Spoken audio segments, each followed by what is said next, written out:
Il Ponte del Diavolo è il simbolo della città di Cividale del Friuli.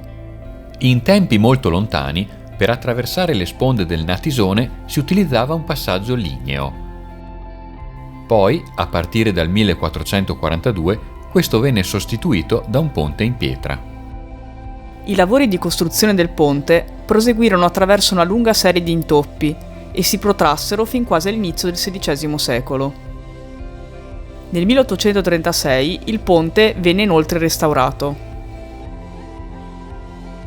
La costruzione venne poi abbattuta dall'esercito italiano nell'ottobre del 1917, durante i tragici eventi della ritirata di Caporetto, nel tentativo inutile di ritardare l'avanzata del nemico.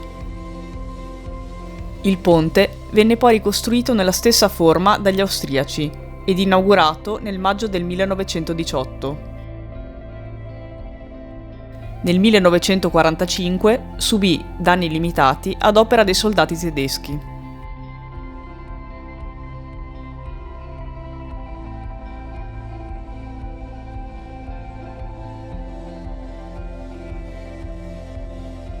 Il ponte è ripartito in 2 arcate, poggia su un macigno naturale collocato nel letto del fiume Natisone.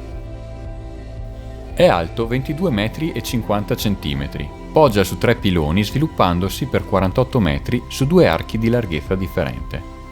Tale asimmetria è dovuta alla posizione del masso su cui poggia il pilone centrale.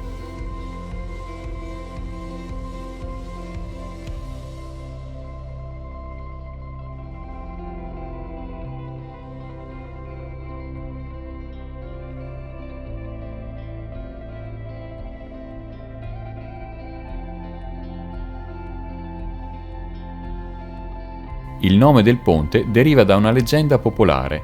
Si dice che per costruirlo i cividalesi avessero chiesto aiuto al diavolo. Questo, in cambio, avrebbe preteso l'anima della prima creatura che fosse passata sul ponte. Accettato il patto, il diavolo in una sola notte eresse il ponte, ma la mattina seguente i cittadini ci fecero passare sopra un animale. Il diavolo, così beffato, dovette accontentarsi dell'anima dell'animale lasciando per sempre in pace gli abitanti di Cividale. Secondo un'altra versione molto diffusa, il diavolo si sarebbe limitato a semplificare la costruzione dell'opera collocando la grossa pietra su cui poggia il pilastro centrale del ponte. Nel corso del tempo, il Ponte del Diavolo ha ispirato diversi artisti e scrittori, tra cui anche Gabriele D'Annunzio.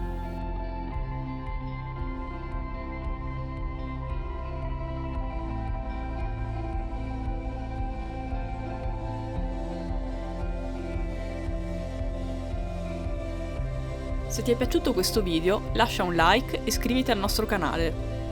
Seguici anche su Facebook e Instagram.